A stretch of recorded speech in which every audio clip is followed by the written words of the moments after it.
Jake5638 was just a normal kid. The kind of kid who always replied to texts right away, laughed too loud, and somehow made every room feel more alive the moment he walked into it. He played football with his dad on Sundays, joked around with his best friend, and loved video games like pretty much every other kid his age. Nothing about him seemed unusual. Nothing about him made anyone think that one day he would simply vanish without a trace. But sometimes people do not disappear all at once. Sometimes they start disappearing long before anyone realizes it. Slowly, quietly, right in front of the people who love them most. That is what happened to Jake.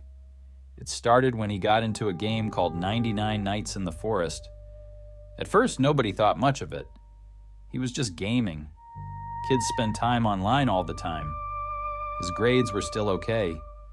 He still came to dinner. He still joked with his parents. He still texted his best friend every day. On the surface, everything looked normal.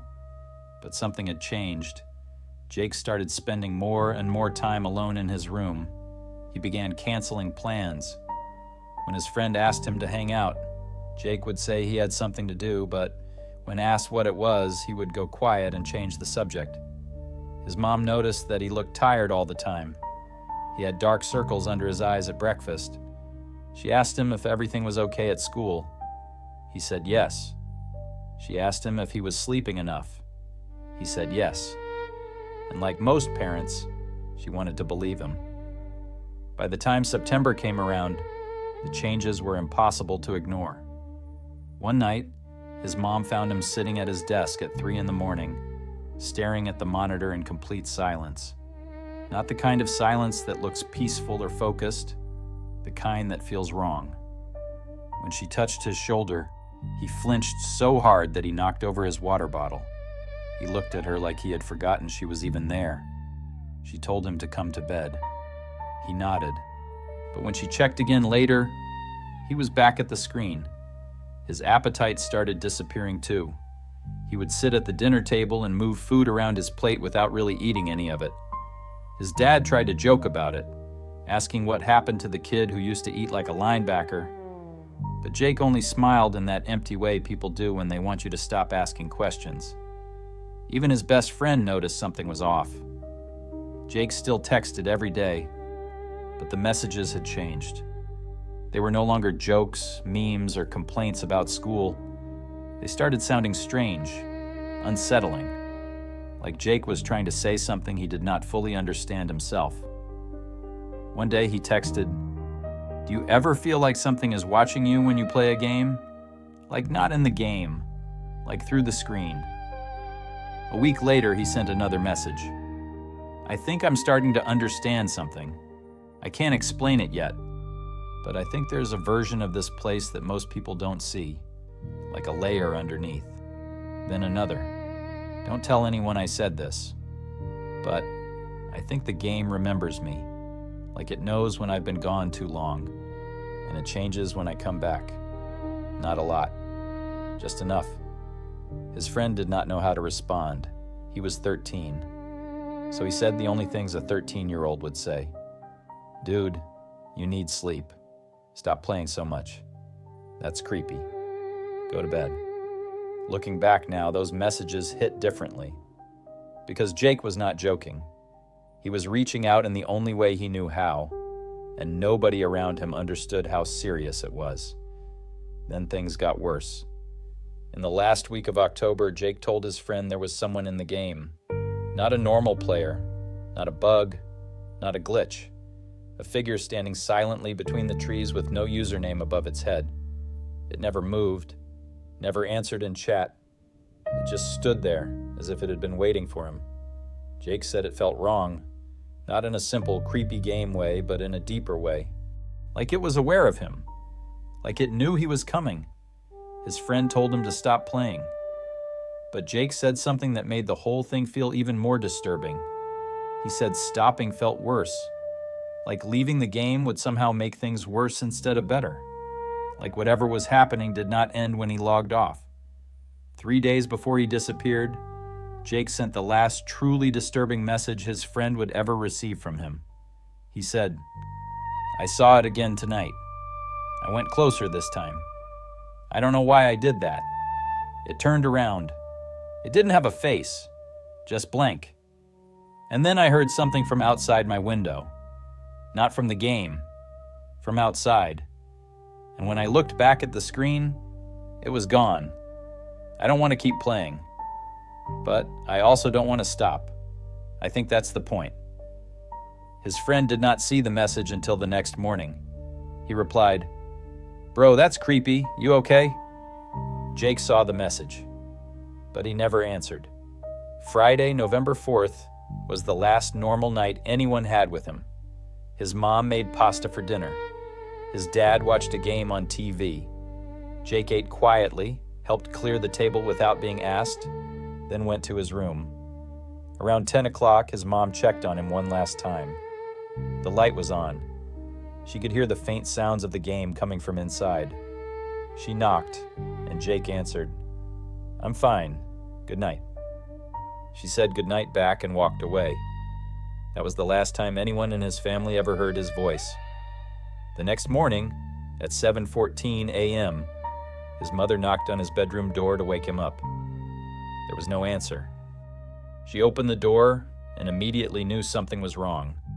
The bed was made, not messy, not half slept in, made. His phone was on the desk, plugged in and fully charged. His backpack was still on the floor. His jacket was hanging over the chair. His shoes were by the door. The computer was still on. 99 Nights in the Forest was still running. And on the screen, Jake's character stood motionless in the middle of the dark forest, as if he had stepped away for just a second and never come back. But Jake was gone. The front door was still locked from the inside. His bedroom window was latched shut. Security cameras outside the house showed no one entering and no one leaving.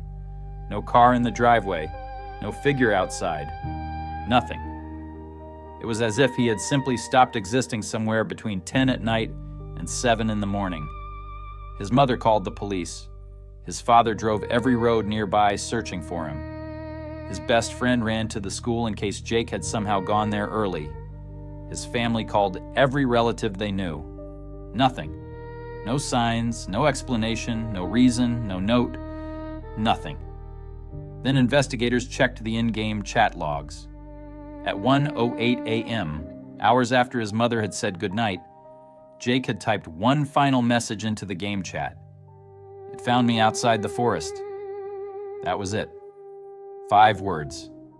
After that, nothing else happened. His character never moved again.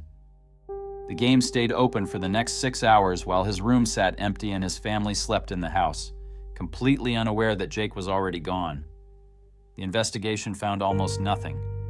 No signs of forced entry, no evidence that anyone had taken him, no signs that he had run away, no trouble at school, no major arguments at home, no obvious reason for him to leave. He was, by every visible measure, just a normal kid who disappeared from a locked house during the night. His parents kept his room exactly the way it was for months. His mom said she still knocked before opening the door, even though she knew it would be empty. Just in case. Just in case one day he would somehow answer. Just in case she had missed something that night. Just in case there had been one more question she should have asked. One more moment she should have stayed. One more sign she should have noticed. That is the part that stays with people. Not just the mystery, but the guilt. The terrible, crushing thought that maybe the signs were always there, and no one understood them until it was too late. His best friend still kept all of Jake's messages on his phone. He reread them over and over again. And the worst part, according to him, was realizing afterward that Jake had been trying to say something all along. He just did not know how, and his friend did not know how to hear it. Then, weeks later, the story became even stranger. Players on empty servers in 99 Nights in the Forest began reporting something odd. Late at night, they would see a motionless figure standing between the trees. It would not move. It would not answer messages. It would just stand there in silence. And above it was the username Jake5638. If a player tried to walk closer, The figure would disappear. Then, a few seconds later, a single message would appear in the chat. "You should not have come looking for me." Maybe it was someone copying the username. Maybe it was a cruel joke. Maybe it was just another internet rumor built on a real tragedy. Or maybe it was something else, something no one can explain. Because the truth is, nobody knows what happened to Jake. Nobody knows what he thought he saw in that game. Nobody knows what he meant when he said it found him outside the forest. But the part that makes this story hit harder than most is not just the mystery. It is the way Jake seemed to disappear long before he was actually gone. The way he got quieter. The way he pulled away. The way the people around him noticed pieces of it, but never saw the full picture until afterward. That is what makes this story so unsettling. Not just that a boy went missing, but that he may have been trying to tell everyone that something was terribly wrong, and nobody understood until he was no longer there to explain it. So when people talk about Jake5638 now, they usually focus on the creepy part, the figure in the trees, the final chat message. The rumors that his account still appears in the game, but maybe the real horror is something much more familiar. Maybe the real horror is how easy it is for someone to be hurting, scared, or slipping away in silence while everyone around them keeps telling themselves that everything is probably fine. And maybe that is why this story stays with people. Because whether the game was haunted, whether the figure was real, whether any of the supernatural parts are true or not, one thing is clear. Jake5638 was here. Then one night, he was gone, and no one has ever been able to explain why.